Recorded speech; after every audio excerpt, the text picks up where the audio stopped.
As old as the question is which came first, the chicken or the egg, there has been the constant battle between creationist and evolutionist. A former pastor, teacher, and coach, Paul Myrant, challenge of evolution. And Paul joins us today on Harvest. And Paul, thanks for being with us. There are thanks for having me. It's great to be so here. many different books on this subject. Yes. What makes yours unique?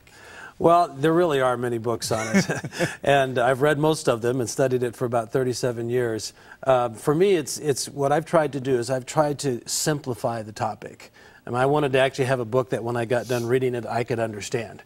You know, it's one of those things. There's so much. I mean, I've read literally thousands of articles, and you read them, and you try to figure out what they're saying, and you go through this process, and it takes you hours to understand them. And so what I've done is I've simplified it, and it's also not only is it simplified, but it's really not evolution is wrong so much as this is why I'm a Christian. This is what Christianity is based on.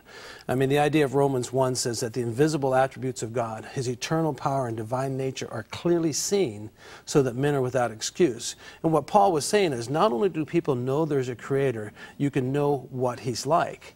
And so what I've done is I said, if that's true, then how do I make that clear? So I've demonstrated there must be a creator, and the answer for that is clear.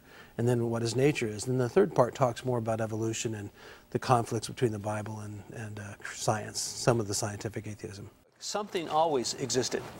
Because everybody asks, this is the atheist big thing. Well, where did God come from? Why can't we imagine that the universe has always been eternal rather than God?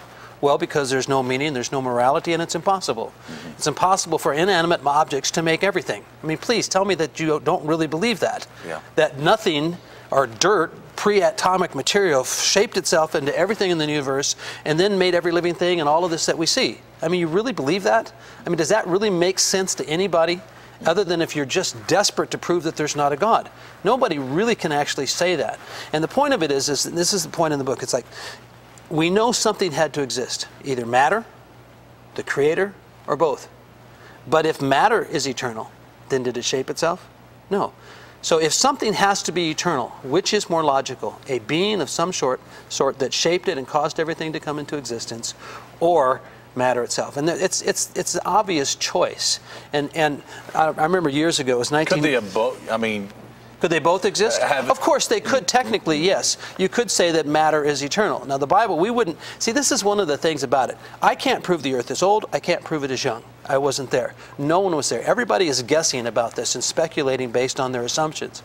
We can't prove how God created the universe. I believe He created it in 6 days out of nothing because the Bible actually teaches that. Now, is there evidence that supports that? Yes. There's lots of evidence that supports it. But I still can't prove it. I mean, I'm not a scientist. I'm an evangelist, the philosopher, a pastor, I'm thinking about the thought process behind these things. Scientists are bound to their certain worldview, which is a natural worldview. It can only be true if I can prove it in the test tube. My son asks me these questions because he loves science, and I have to be honest, I can't answer it as well as I wish I could. But one of his biggest things when it comes to evolution and creationism is how old the earth is. Because according to science, it's billions of years old, and according to the Bible, it's only thousands of years old. Yet when you look at fossils and different things, it shows that it's probably more along the lines of millions and billions. So how do I answer him? Well, it's a great question. It's a very difficult one to answer, and I spend the last third of the book talks about it. Basically, I believe the earth is young. I don't believe that it's old. I don't believe that the dating techniques are accurate. One of the examples that I would use is it's sort of like if we wanted to do a scientific study on calcium loss in women between the ages of 12 and 82. And our only test subjects were 82-year-old women. And we presented this as a scientific study. Well, it's not science. We don't know. Again, this is the whole assumption that that radiometric dating, all these dating techniques are accurate, but they don't know that because they didn't test the original rock. They don't know what happened to that rock over this period of time. There's lots of assumptions involved in that. What is the Creator really like? And that's really why I think the book is important in that sense, because again, it's not about evolution, it's really about Christianity.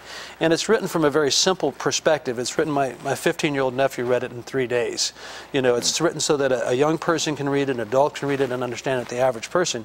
But the idea of it is that when we actually see God does exist, And if he does exist, then he has to be like this. And Richard Dawkins actually said this. He said, well, he talked about the fact that he doesn't believe, which is it's the most ironic thing a man could say. He doesn't believe that the universe is accidental or random. He believes it's tiny, tiny steps over billions of years, but they're not random. But all unguided, all without a purpose, but it's still not random.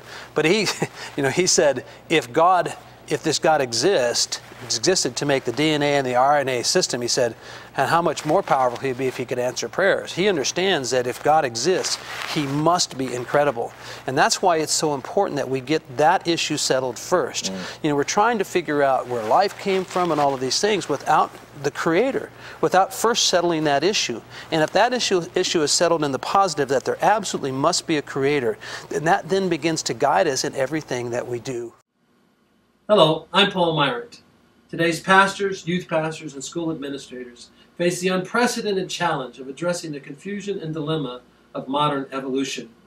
As a pastor and former school teacher, I understand how difficult it is to educate and inform without alienating some portion of your congregation or constituency.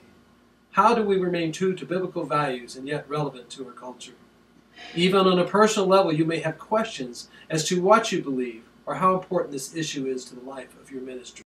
While the vast majority of the world's population believes in a Creator, doubts and confusion abound in people of every age. According to numerous studies, we see on average almost 70% of Christian young people abandon the faith after leaving their homes. We are convinced that on a foundational level, many Christians, young and old, have serious questions about the basis for God's existence, their faith, and how to respond to the challenge of evolution. How do we face this challenge? Can we prove that God exists? Can we answer the challenge of the long ages of evolutionary time, especially in relationship to the 6,000 or so years conveyed in the Genesis record? Do we reinterpret the Bible or reject the opinion of modern science? These are difficult questions that every Christian church and school must address. I believe that the challenge of evolution, my book, and our presentations can assist you in answering these questions. They are designed to provide a solid foundation for the truth of God's existence, His nature, and the authority of the Bible. Please let me know if I can come and assist you in preparing young people and adults alike to face the challenge of evolution.